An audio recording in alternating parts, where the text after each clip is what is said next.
A few weeks ago, there was an article in the paper in Toronto that said that there was a new study out, and the study said that I think the figure was 50% of children in Toronto were living in poverty. A number of you would have seen that article. I don't actually know what those numbers mean. They obviously mean something, you know? They obviously mean that it's a lot more than it was 10 years ago and a lot more than it was 20 years ago. However you read the numbers, whatever they actually mean, it's an appalling failure. So then you sort of walk around this city and you see a lot of people sleeping on the sidewalks. And I can tell you that in other Western countries you walk around, you don't see people sleeping on the sidewalks because they did something about it. And you walk around other parts of Canada and you see the same thing.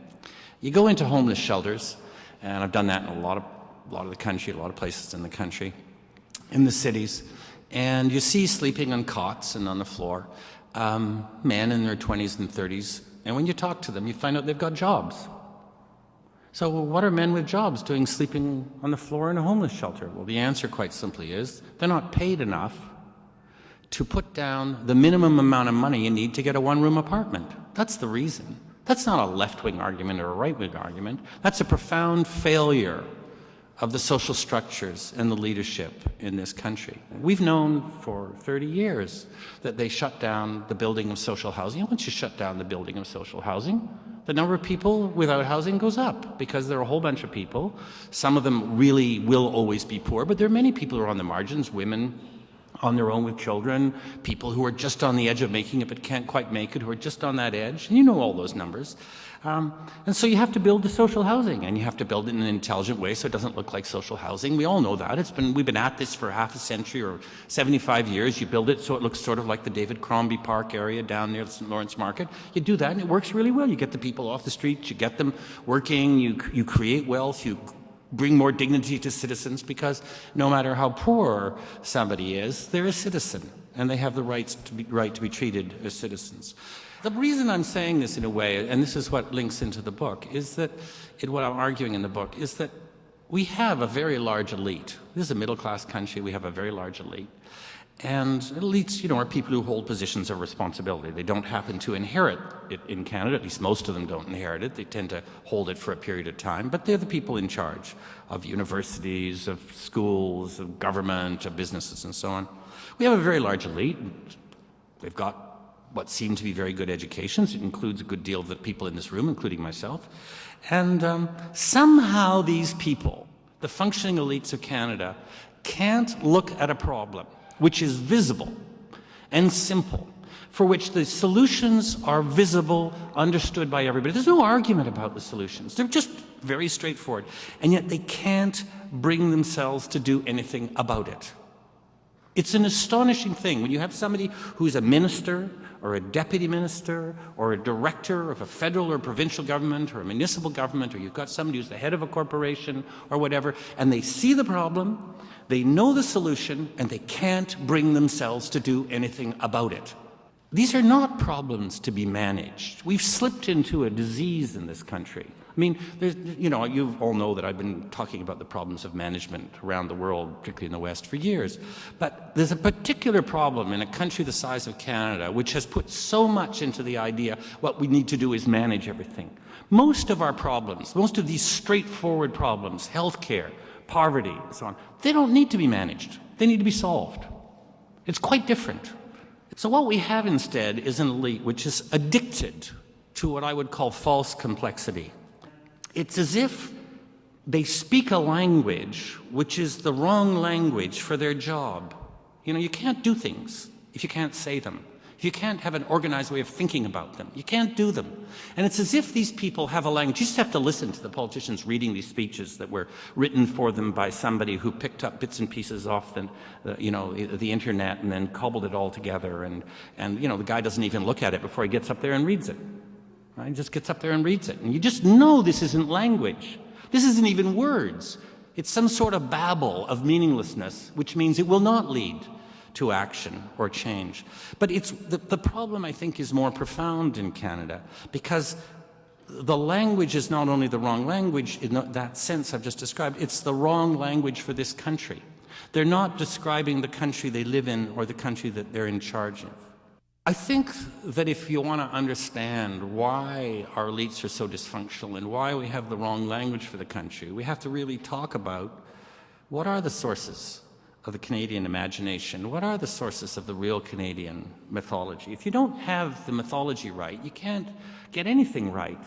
If the mythology has nothing to do with the collective unconscious, if the collective unconscious is going this way, your mythology is going that way, you can't function. The language is wrong for the reality of the place. How can your imagination function when it's trying to work on a language which describes some other place that functions, ought to function some other way? So just to show you, I'll just take you through a way of looking at this.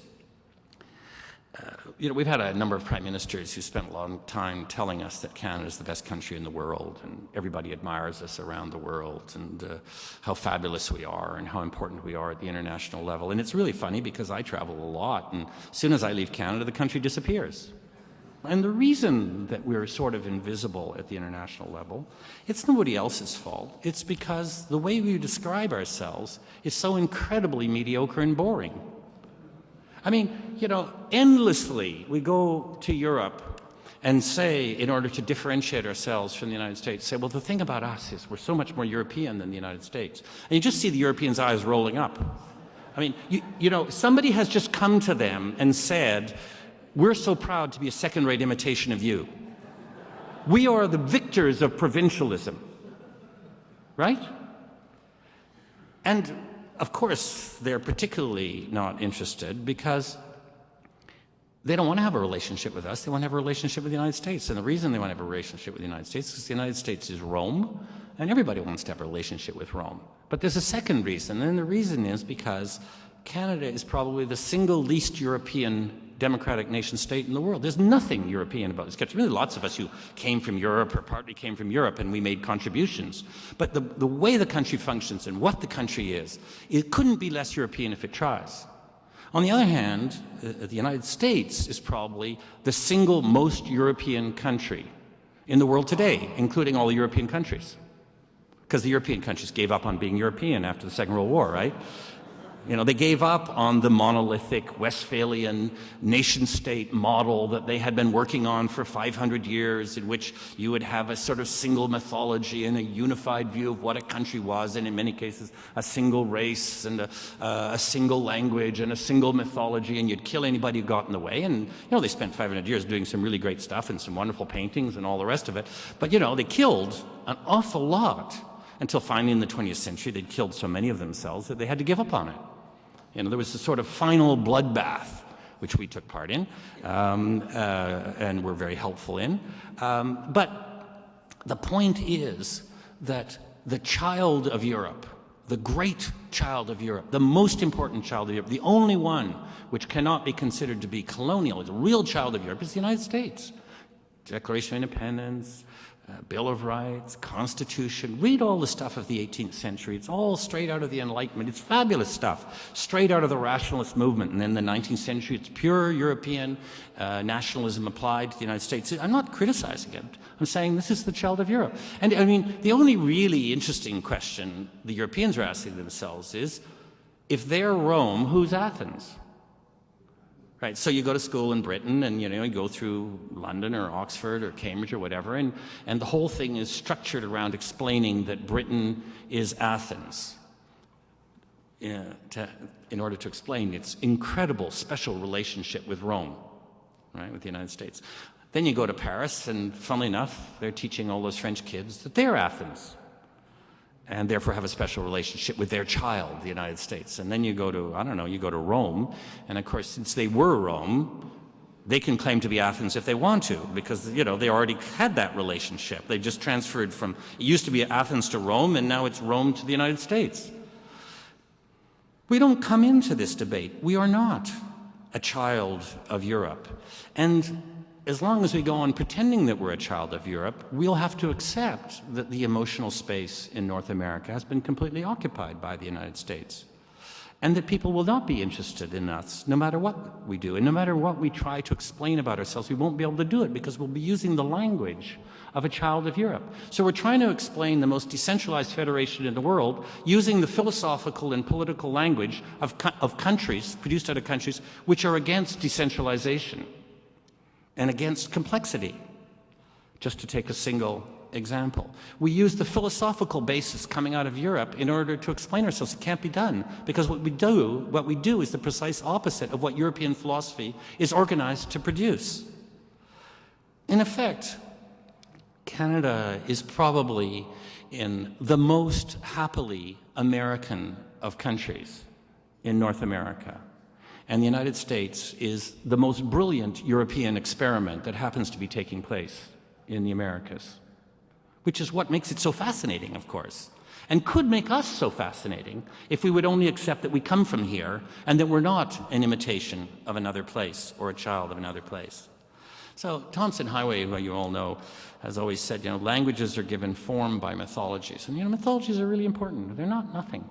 Mythology is everything. If you can't get the mythology right, as I said, you're in deep trouble. So how did we end up with the wrong mythologies about ourselves? And you can go through everything from the way we teach English literature or French literature, the kind of novels we say are the important early Canadian novels, which, of course, are the colonial novels as opposed to the interesting ones. How did it happen? Well, I think that in the second half of the 19th century, we had an enormous wave of Northern Irish Protestants who arrived and who came with, they made great contributions eventually, but they came with a lot of hatred. First of all, hatred for Catholics. And then they looked around and saw that these Catholics who were speaking some language they didn't know about, which was apparently French, but that was not, the devil was already identified as being Catholic, so that if the devil actually spoke another language that you couldn't understand, that's understandable, right? Why would you understand what the devil says? But then, of course, they looked further around and they saw that they were outnumbered still at that time by an enormous population of people who came from here. And the fascinating thing, and this was also Thompson who said it first to me, he said that one of the most troubling things for many people who came to this country is being Judeo-Christians in those first waves, most of them. They had been ejected from Eden some time before. And of course, one of the fundamental desires of Judeo-Christians is to, if they're going to try again, is to go to a place where there is nobody so that you can build Eden. While you're waiting to be allowed back in after you're dead. And they were horrified to discover that the majority of people in this country had never been ejected from Eden. Aboriginals. And therefore were not smitten by the requisite, doubt and fear and guilt and so on. And I think a lot of the damage that was done, the racism and so on, was driven by that sense that there was something evil about people who would not accept that they had been excluded from Eden. It's a very interesting, because you can't look at the residential schools and say it was just about power, it was just about this. There's something psychotic about what was being done to those kids. And you have to look very deeply to try and understand why were they so determined to be so destructive about those kids. Anyway, they came, a big group of English came. The English, I think, were a little softer, but they sort of followed in the wake of the Orange Order.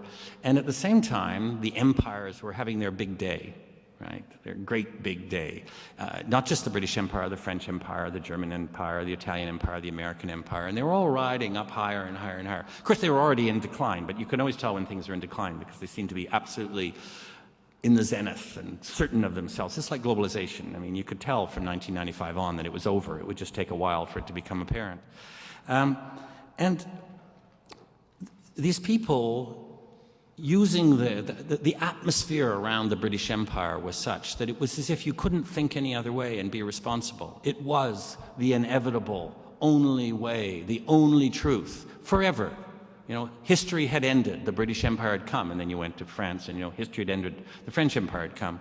And so they started really reinterpreting Canada to suit themselves as a lovely little British kind of place. And they slapped on coat after coat of paint, reinterpreting what Canada was and turning it into a place that it wasn't, and obscuring with this whitewash the real history of the country. Underneath, the collective unconscious continued to move like a great river, not a linear river, a very complicated, real complexity, not the false kind I was talking about at the beginning, a kind of complex narrative And from time to time, it would break through and we would start doing really interesting things, but we weren't able ever, look at our history, we're never able to maintain the interesting lines we undertake. And the reason we can't maintain it is because we don't have the language, because we don't have the mythology, because we're acting as if we're a country that we're not, because we don't have the right language. And the longer it goes on, the longer you paint one level of false language on top of another, even when you're going in sort of the right direction, the worse it gets, because you get further and further away from a language that allows us to describe ourselves. The elites, all of us, become more and more dysfunctional. The reality, I think, and that's the argument I'm making here, is that what works in Canada, I mean, I'm talking about the real stuff, the important stuff about this civilization. You're not used to hearing people talking about Canada as being a civilization, right?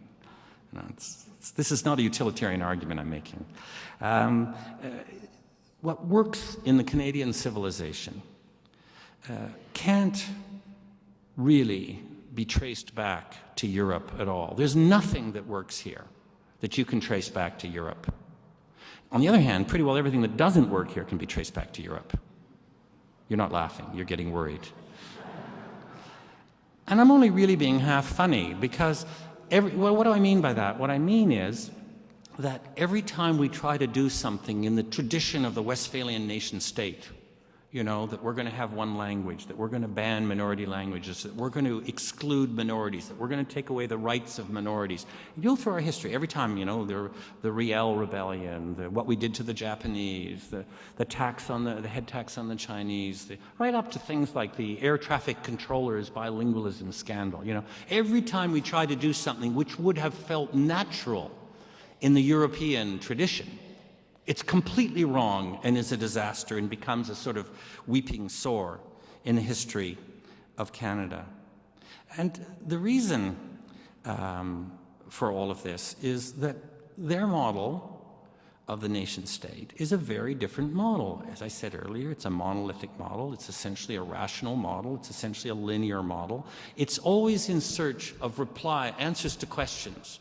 They're looking for clarity, solving not the little problems that I was describing at the beginning, like healthcare and poverty. Those are easy ones. They want clarity on questions about how do you think? What is the nature of belonging? That's the things that the Westphalian nation state wants clarity on. Do you belong to the monolithic myth of this nation state? That's what the violence of 500 years was all about, whether it was over religion or over race or over anti-Semitism or whatever it was about, or over land. It was essentially about that desperate search for the perfect nation state in which there would be one people. Of course, it's lunacy because, you know, even having killed tens of millions of people in the 20th century, you still didn't end up with pure racists, because it just doesn't work that way. So they're doing something much more interesting now, quite frankly. The reality about Canada is that, you know, we've been at this as the kind of current mix for about 400 years. It's a long time. 4 centuries. It's not a new country. It's an old country, in spite of all those speeches read out by politicians who had them written for them by somebody else. It's a very old country. It's the oldest continuous democratic federation in the world, and one of the 2 or 3 oldest continuous democracies in the world. And the basis of this civilization, the inspiration of this civilization, is not European. It's fundamentally Aboriginal. It's a country of First Nations inspiration, in which the Métis people, which is one of the most interesting things that the First Nations and the immigrants did together, which is go to bed and produce a new people, right? It's a wonderful thing to create a whole new people, and a people who are, in a sense, an illustration of the fact that complexity is more interesting than clarity. That the more complicated people are, the more mixed up they are, the more interesting they become. And how did this happen? What really happened? Well, you know, basically a miserable little band of Europeans arrived here, first French and then Scots coming through the north and then Loyalists coming up from the south. And they found 2 million people here, living in many different civilizations, side by side. Basically what today we would call a civilization of minorities. in which they'd sort of figured out how to live together. It wasn't ideal. There were wars, there were slaves, there were failures, and all the rest of it. There are lots of things that were regrettable, but nevertheless, they had figured out over a very long period of time how to live in this very different and very difficult geography and landscape. Not at all like the United States, which has a geography and climate much more like Europe.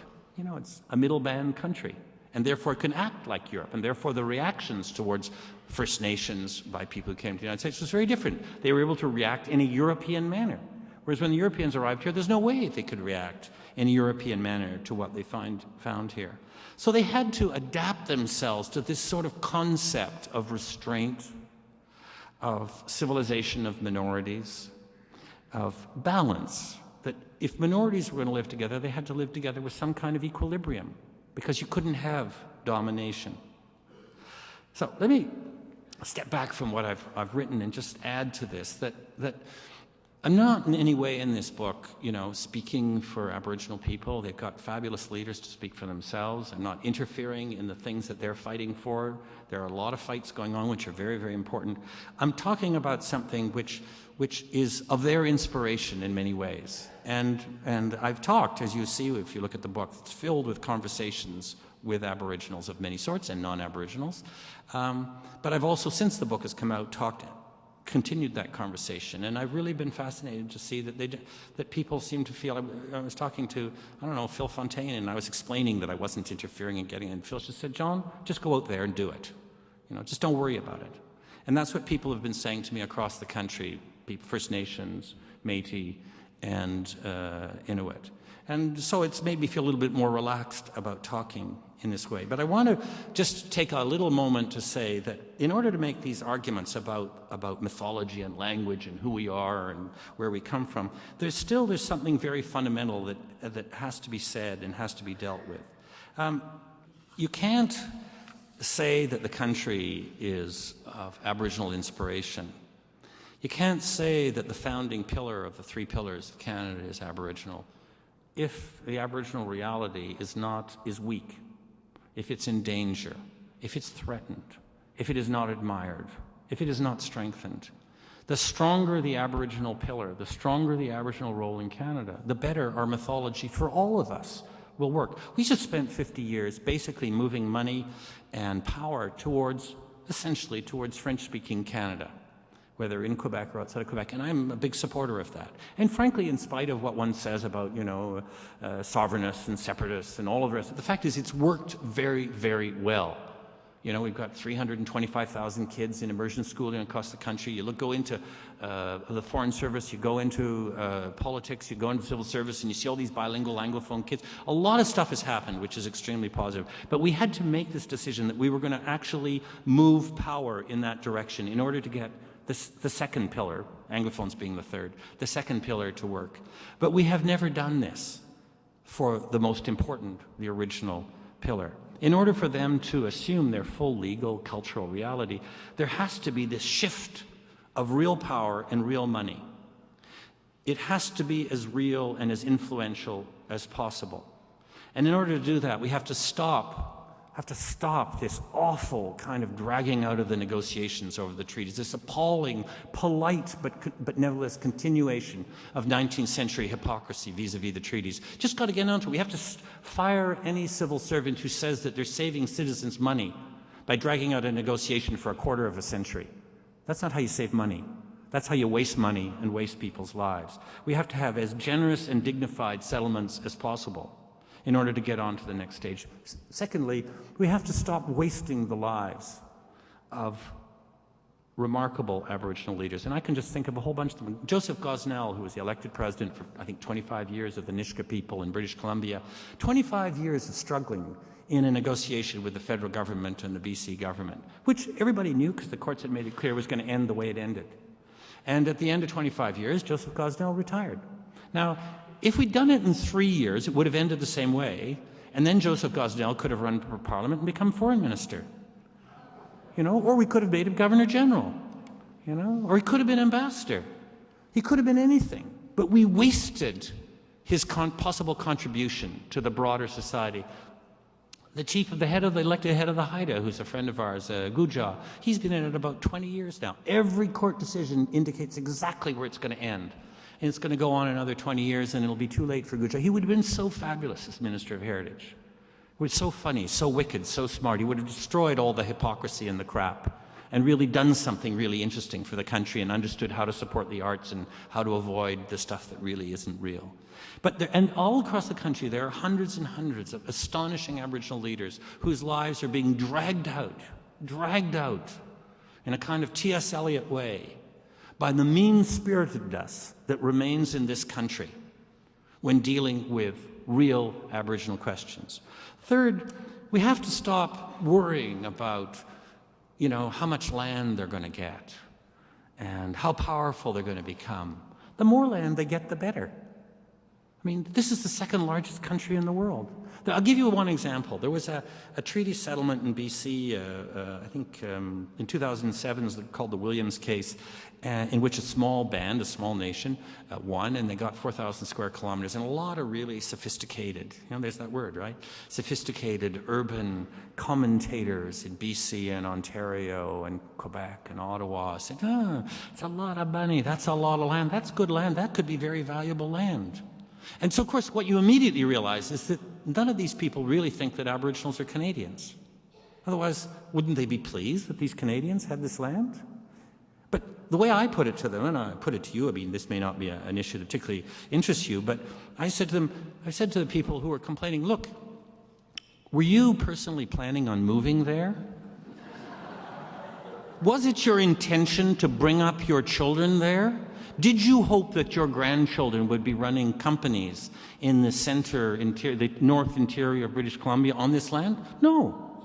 Well, aren't you therefore delighted that there are a couple of hundred Canadians who come from there and who want to be there and want to take responsibility for this land on your behalf? Because, if I own a house in Toronto, basically I'm holding the house. That's the meaning of ownership. That's why there are rules about what you can do with a house. I'm holding the house as a citizen.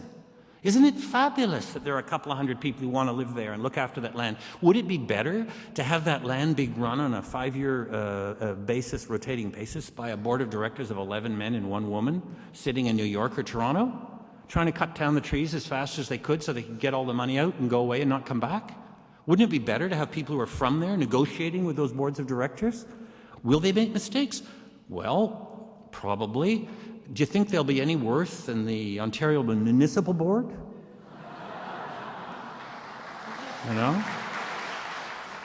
Fourth, we have to really recognize that there is a fantastic new Aboriginal elite coming along that most of you probably don't know about because you're not told about it and you don't have a relationship with them. Some of the most amazing people in this country. If I'd been asked to form the government of Canada without having to base it on who's elected, say it was 25 people, I would say a good 8 to 10 of them would have been Aboriginals, just because I went around the country thinking about who are the smartest people, who are the toughest people, who are going to do best for us. They have some of the most remarkable leaders, which you rarely ever hear about. And that's related to something else, which one of the greatest Aboriginal philosophers in Canada, Professor Taiyaki Alfred, calls the politics of pity. There's a new kind of racism in this country.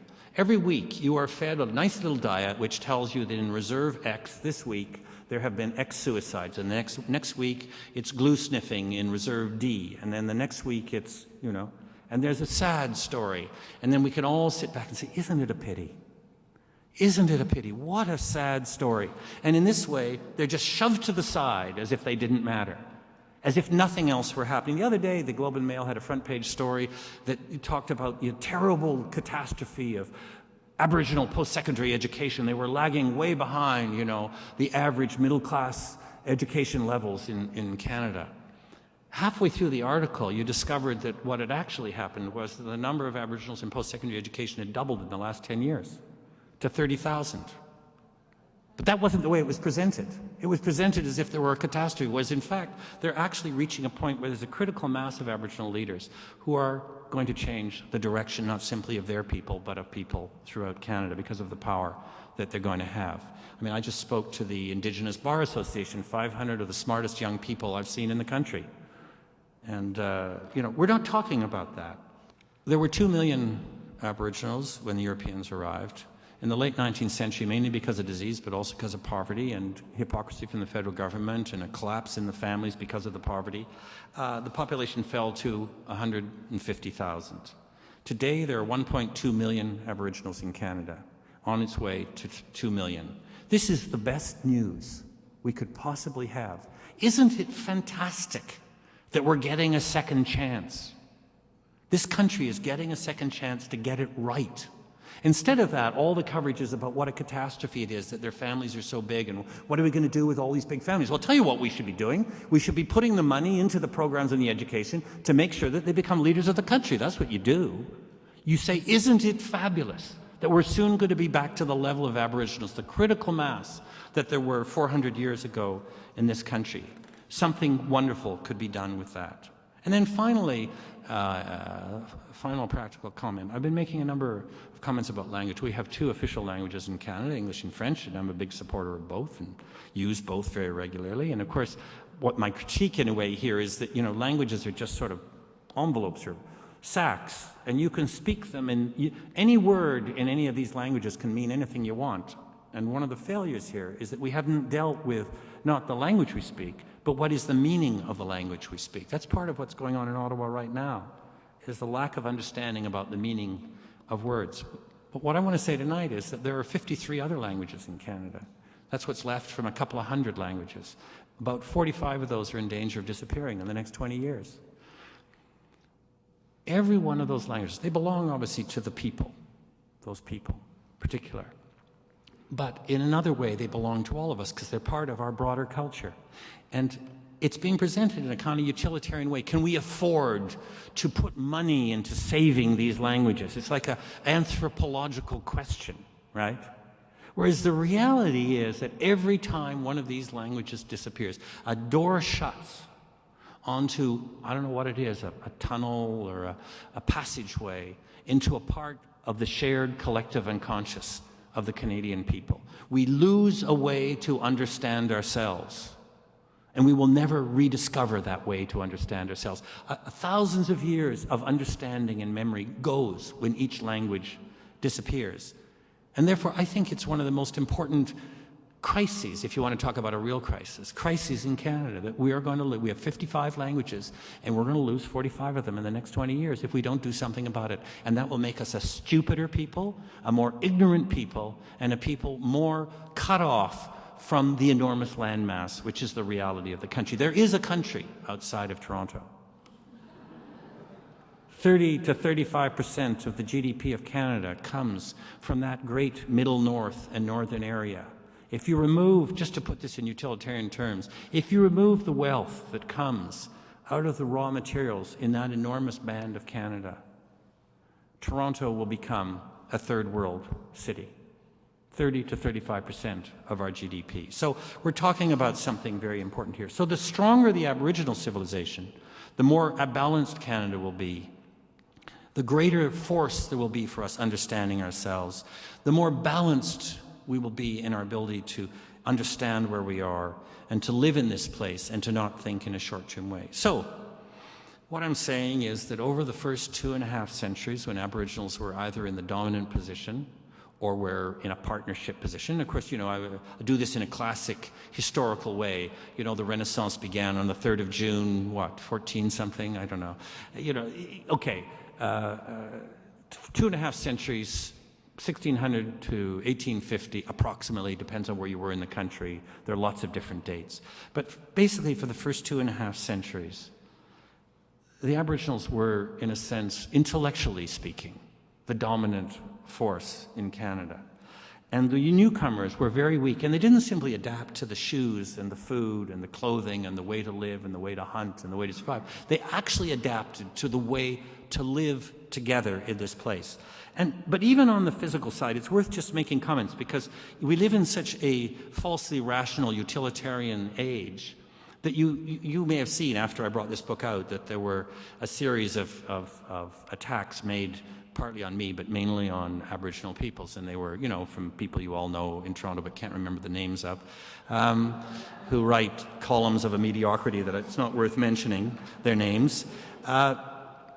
And one of the best-known journalists in Canada, said, how could they possibly be a superior civilization, so European, a superior civilization, right? Because the civilizations have to be defined through a single eye, and of course that eye is a European eye. There's no other way to define a civilization. And this person said, well, how could they be a superior civilization? They didn't even have the wheel. Well, what they didn't seem to notice was that the first thing the Europeans abandoned when they got to Canada was the wheel. And the reason they abandoned the wheel was wheels aren't very good in the Canadian Shield. They break. For 2.5 centuries, the main means of transport in Canada of Europeans was the canoe in various shapes and sizes. This is the only country which was part of the European imperial experiment in which the Europeans abandoned a European means of transport in favor of the local means of transport. That's a kind of utilitarian retort that just sort of points out that actually, if you are going to talk about superiority on a geographical basis, the superior means of transport in Canada was the canoe. Only somebody, as they would say in French, arriéré, really not very fast or swift, would have attempted to explore Canada in a carriage. So the people who came adjusted to the ideas they found. But before I go to that, let me make one other sort of, not utilitarian, but physical remark. The French, very quickly when they arrived here, started marrying as fast as they could with First Nations people. In fact, Champlain, in the single example known of, again, of any European experiment, Champlain, in a speech to the Montagnais leaders, said, our sons will marry your daughters and we'll make one people. There's no other example of any imperial experiment where this was said. It's quite astonishing.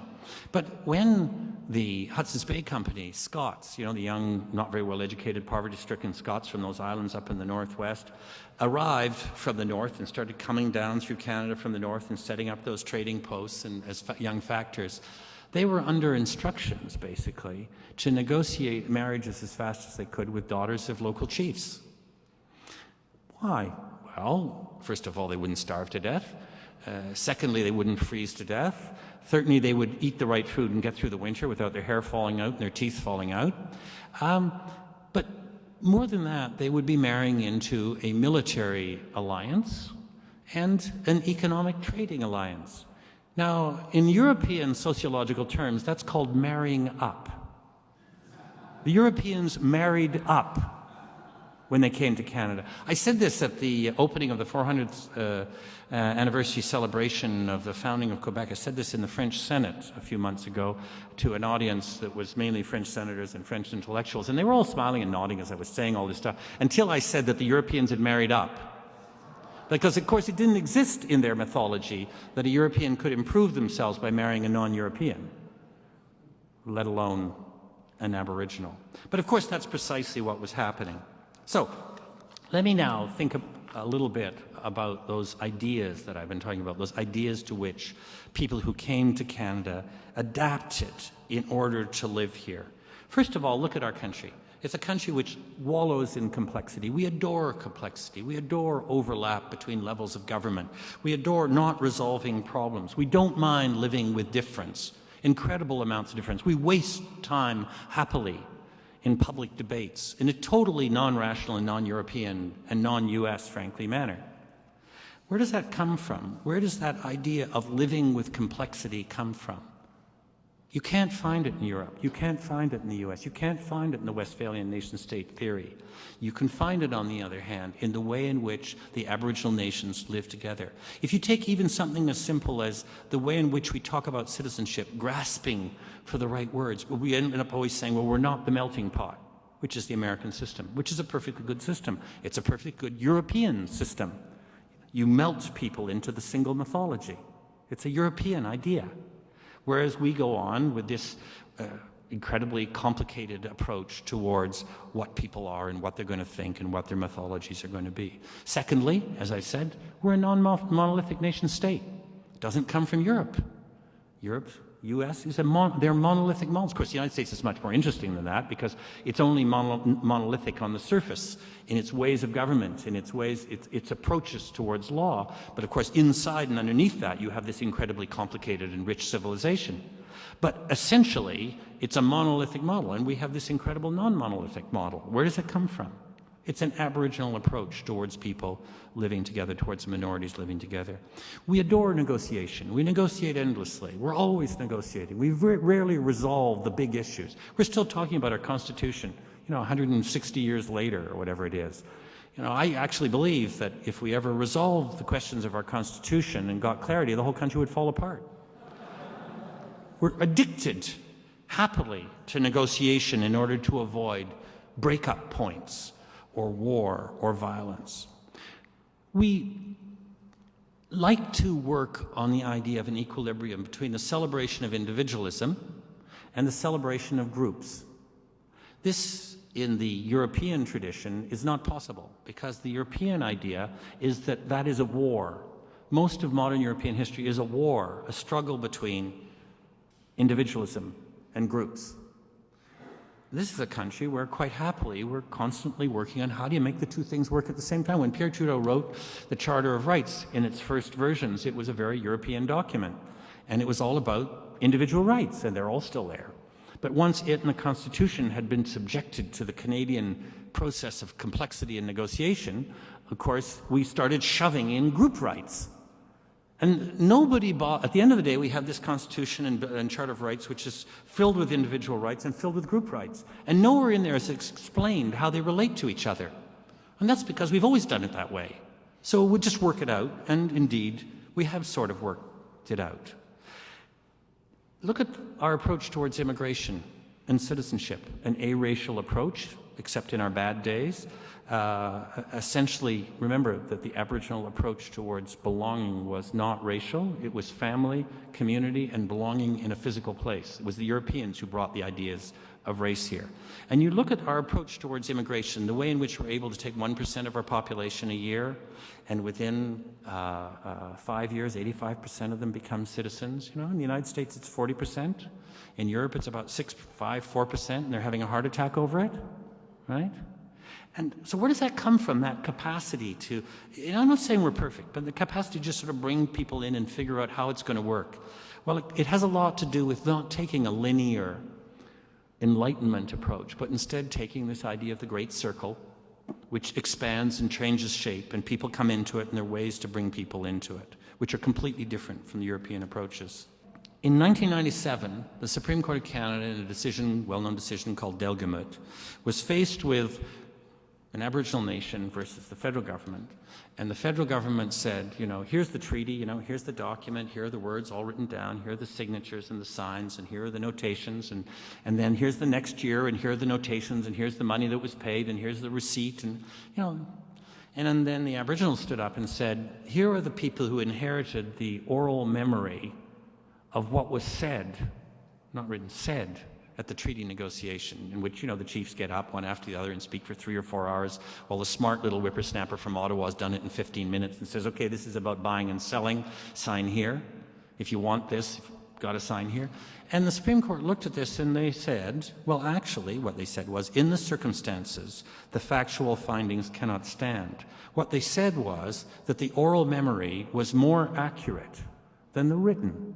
It was a fantastic revolution in law in this country, that we actually decided at the highest possible level that we could be more interesting and accurate as an oral civilization and more honest than as a written civilization. And at the end of it, the Chief Justice called on the parties not to litigate the written approach, but to negotiate the Aboriginal oral approach. And many of the lawyers, the interesting philosophers of law in Canada I talked to, say that this whole oral approach is very, very deep. This Aboriginal oral approach is very deep in the kind of legal unconscious of our laws. And yet we go on talking as if we're using British law and French law, which law that neither the British nor the French would recognize. And our legal community, after Delgamut, has done everything it can to make sure that that judgment is not applied to anything else at all. Whereas, of course, it was a fantastic breakthrough, not simply for Aboriginals. It would be a fantastic breakthrough for any kind of legal dispute in Canada to apply those things. So, what I'm saying, to put this in another level, is that where does modern Canada begin? Well, modern Canada begins in 1701 in Montreal, when the Great Peace of Montreal, le Grand Pays de Montréal, is agreed upon by the Francophones, the French regime, and 40 nations. You read that agreement, and it sort of sounds in its own way like modern Canada. And then in 1764, the kind of loyalist regime that followed did a similar treaty called the Treaty of Niagara with 2,000 chiefs.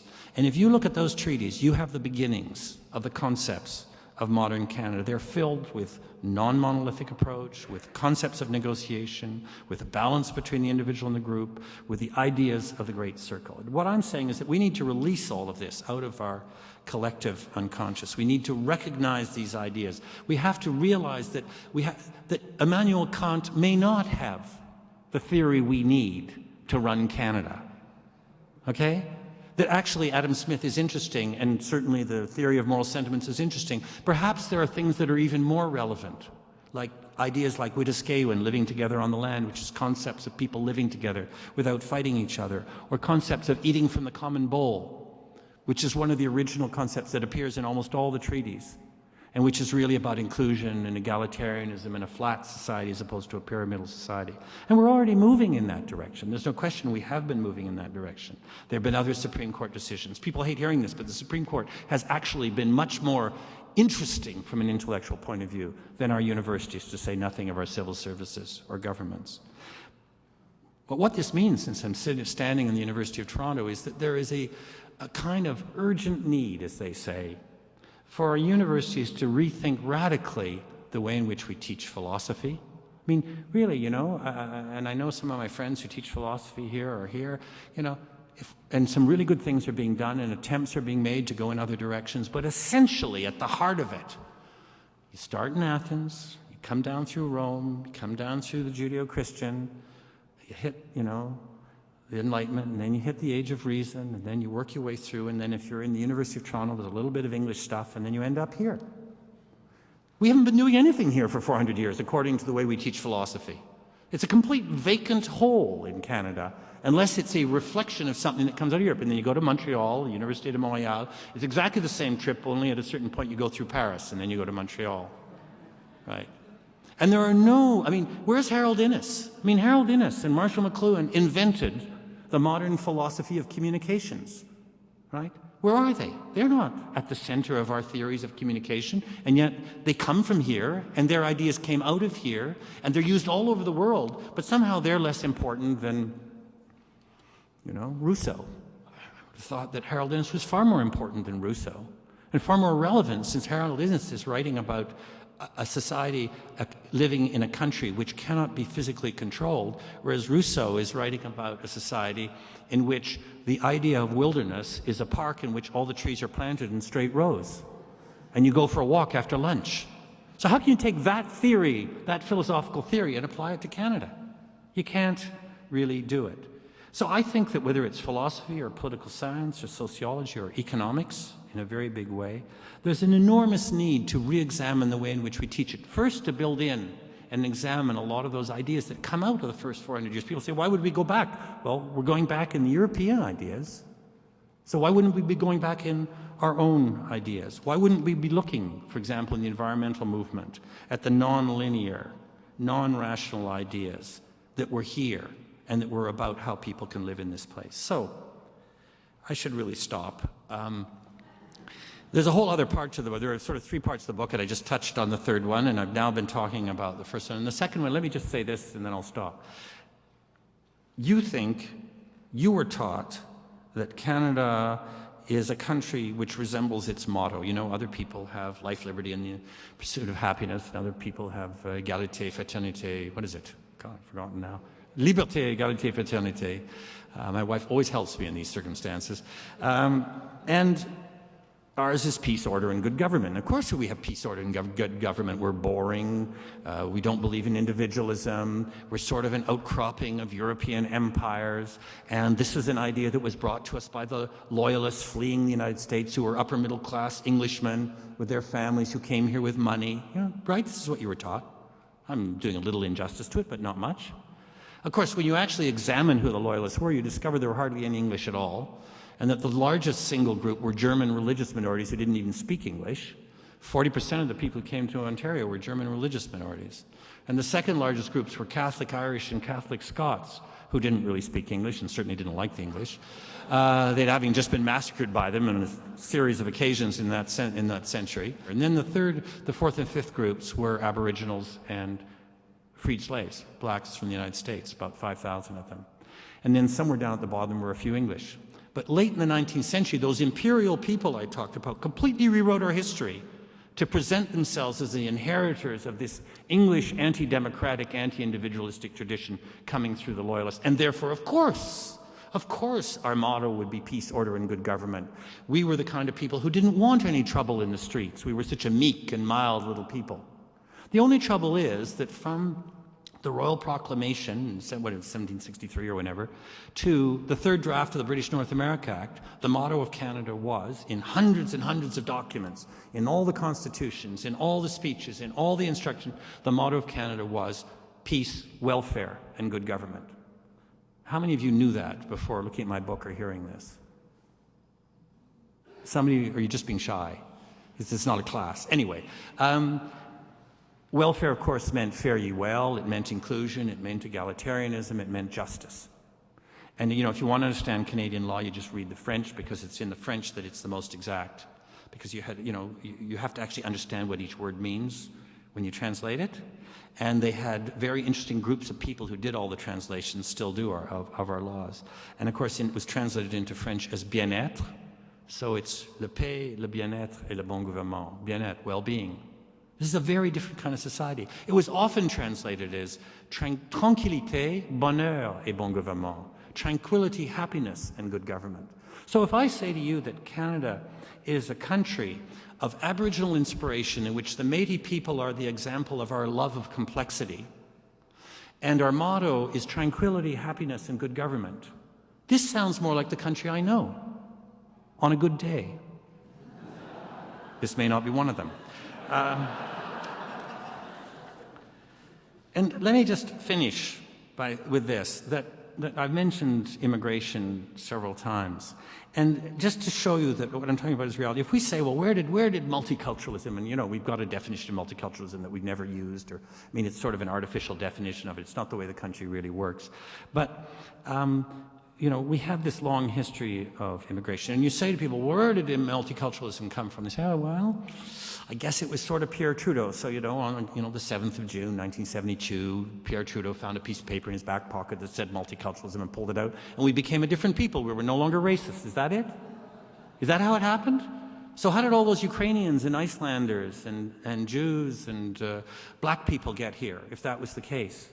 And how is it when you go back through our history, you see all these descriptions, apart from the awfulness, of what was done, the head taxes and things, the main line, you go back through it and you see all these statements made, 1840, La Fontaine, Address to Electors of Terrebonne, on immigration and citizenship. And it sounds just like us today. And I say all of this as with Adrian, the co-chair of the Institute for Canadian Citizenship, which works with getting new citizens involved as active citizens as fast as possible. But what's fascinating is you look at the first democratic government of Canada in 1848 in March.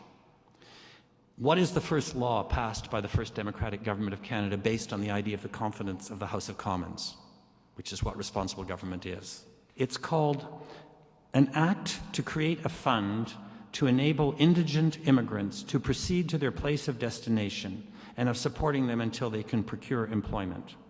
And it is a very severe tax law which taxes the shipping companies bringing immigrants to Canada. So if they don't follow a very strict rule of how to handle it, they are taxed. And all that money is put in a fund to go towards poor immigrants, which is part of the long tradition that goes back to the Loyalists of providing people coming to Canada with land and with tools and with money and with feed and so on, which we do in a different way today, perhaps not as well, but we still attempt to do.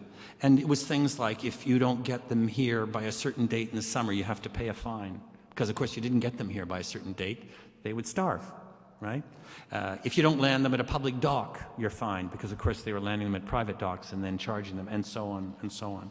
So I think that you can see this idea of bien-être, of bonheur, of the Great Circle, running right the way through our approach towards immigration, so that the real roots of immigration and citizenship and policy are and citizenship policy can be found in the way in which the Europeans were received by the Aboriginals in the 17th and the 18th century, in that non-racial great circle manner in which everybody adapted and everything changed. So, you put together these ideas of the Aboriginal roots with the ideas of bien-être, of well-being, of welfare, of fairness.